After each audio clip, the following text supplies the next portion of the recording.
Western Rajasthan में पड़ने वाली बाड़मेर जैसलमेर लोकसभा सीट जो एरिया वाइज देखे तो देश की दूसरी सबसे बड़ी लोकसभा कॉन्स्टिट्यूएंसी है। लगभग 71,601 स्क्वायर किलोमीटर में फैली ये लोकसभा कॉन्स्टिट्यूएंसी बेल्जियम जैसे देश की 2 गुना है। थार के रेगिस्तान वाली ये सीट सभी लोकसभा चुनावों में हॉटस्पॉट रही। यही कारण रहा कि यहाँ इलेक्शन कैंपेन के लिए देश की सभी पॉलिटिकल पार्टियों के टॉप लीडर्स हर चुनाव में प्रचार करते दिखाई देते हैं। पॉलिटिकल किस्से कहानियों के आज के एपिसोड में जानेंगे इसी लोकसभा क्षेत्र का चुनावी इतिहास। देखेंगे कि आजादी के बाद से थार के लोगों ने किसे अपना प्रतिनिधित्व करने का मौका दिया, किस नेता ने कब देश के सबसे बड़ी पंचायत में थार के लोगों की बात रखी और कौन से नेता ये करने में असफल रहे। जानेंगे 1952 के पहले लोकसभा इलेक्शन से लेकर 2024 तक के इलेक्शन का इतिहास और देखेंगे कि जातीय समीकरणों वाली इस लोकसभा सीट पर कब कौन सी पार्टी का वर्चस्व रहा।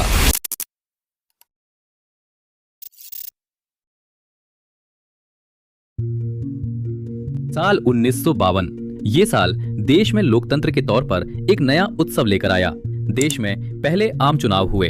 इस चुनाव में बाड़मेर लोकसभा से जीत हासिल की।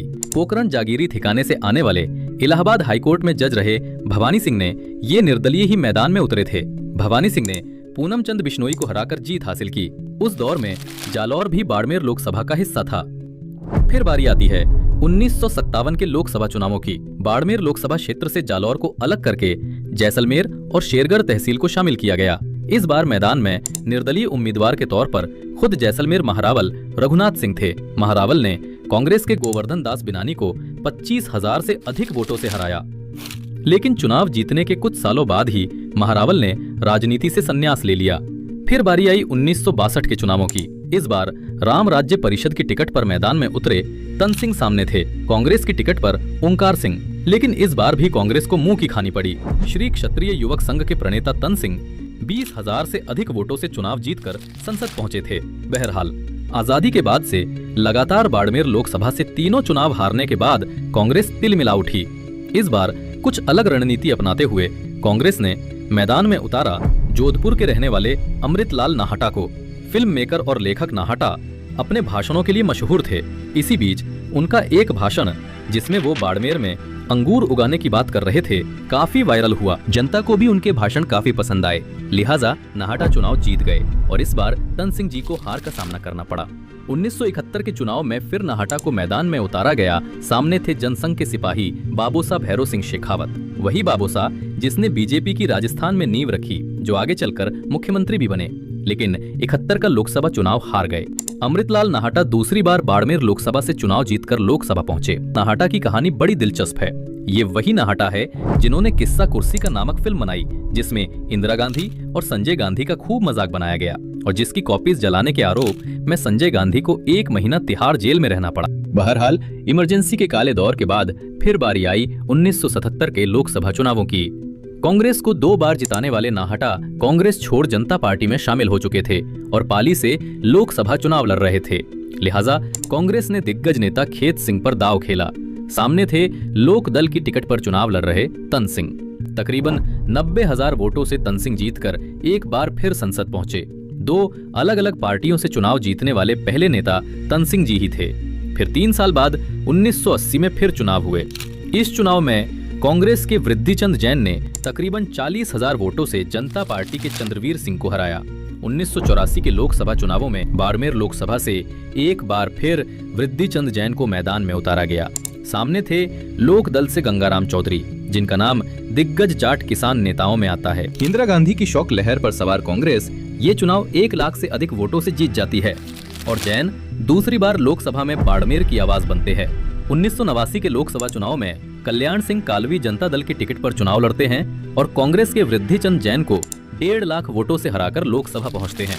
कालवी बाड़मेर लोकसभा से आने वाले पहले कैबिनेट मंत्री बनते हैं और चंद्रशेखर सिंह की गठबंधन सरकार में एनर्जी मिनिस्टर का पद संभालते हैं। बहरहाल ये गठबंधन सरकार ज्यादा नहीं चलती और कांग्रेस के समर्थन वापस लेने के कारण 1991 में फिर से लोकसभा चुनाव हुए।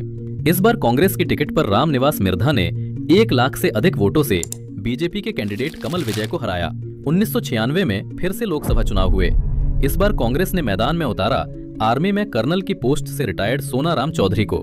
चौधरी ने बीजेपी के जोगराज सिंह को 1 लाख अधिक वोटों से हराकर संसद में एंट्री ली। फिर बारी आई 1998 के लोकसभा चुनावों की। इस बार भी कर्नल मैदान में थे। सामने थे बीजेपी की टिकट पर कल्याण सिंह कालवी के बेटे और करनी सेना के सुप्रीमो लोकेंद्र सिंह कालवी। कर्नल सोनाराम चौधरी ने कालवी को 1 लाख से अधिक वोटों से मात दी और दूसरी बार बाड़मेर से सांसद बने। थार की राजनीति में इसके बाद के चुनावों में कास्ट फैक्टर मायने रखने लगा। अब चुनाव जाट राजपूत कम्युनिटी के बीच वर्चस्व को लेकर होने लगे। इसी बीच 1999 में फिर से लोकसभा चुनाव हुए। इस बार भी कांग्रेस से कर्नल मैदान में थे। इस बार बीजेपी भी एक कर्नल को मैदान में उतारती है। कौन थे ये कर्नल? ये थे कर्नल मानवेंद्र सिंह जसोल।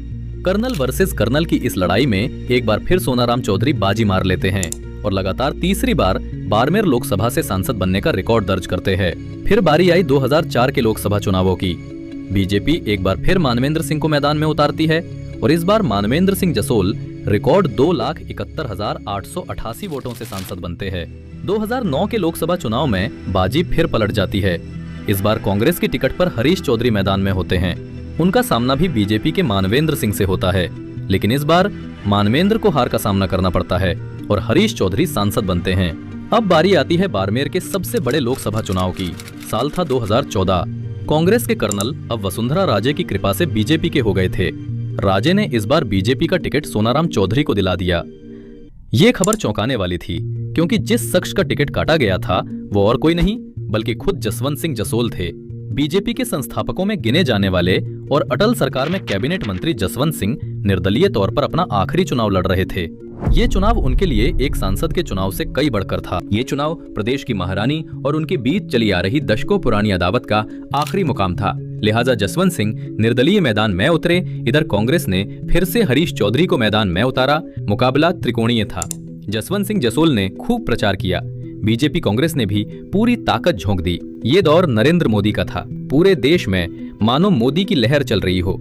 चुनावी परिणाम घोषित हुए। कर्नल सोनाराम चौधरी चौथी बार सांसद बन गए थे। जसवंत सिंह ने निर्दलीय के तौर पर कड़ी टक्कर दी, लेकिन मोदी मैजिक के आगे टिक नहीं पाए। 2019 के लोकसभा चुनावों से ठीक पहले एक और कर्नल यानी मानवेंद्र सिंह जसोल बीजेपी छोड़कर कांग्रेस के हो गए।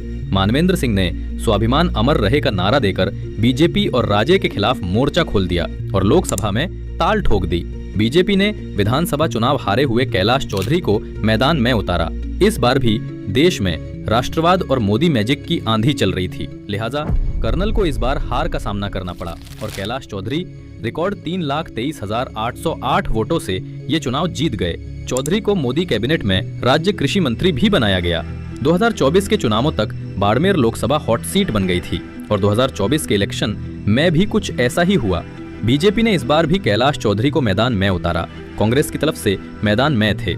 चुनाव से ठीक पहले पार्टी में शामिल हुए उम्मेदाराम बेनीवाल 2023 का विधानसभा चुनाव हार चुके थे, लेकिन ये चुनाव दिलचस्प बनाया बीजेपी से बागी और बाड़मेर की शिव विधानसभा से विधायक रविंद्र सिंह भाटी ने निर्दलीय उम्मीदवार के तौर पर ताल ठोकी और प्रचार में जुट गए। बाड़मेर लोकसभा की ये सीट इस बार नेशनल मीडिया में भी चर्चा का विषय रही। सभी पार्टियों के बड़े नेताओं ने बाड़मेर के चक्कर काटे। बीजेपी ने नरेंद्र मोदी से लेकर कंगना रनौत तक को भेजा, तो वहीं कांग्रेस ने इमरान प्रतापगढ़ी जैसे नेताओं को बाड़मेर प्रचार के लिए भेजा। सभी की नजरें बाड़मेर लोकसभा के रिजल्ट्स पर थीं। चुनाव परिणाम हैरान करने वाले थे।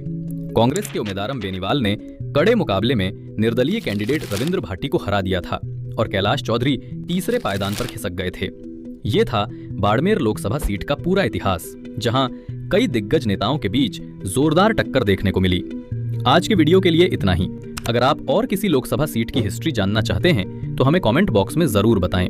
वीडियो पसंद आई हो तो लाइक और शेयर जरूर करें और चैनल को भी सब्सक्राइब कर लें ताकि आप आगे आने वाले वीडियो मिस ना करें। शुक्रिया।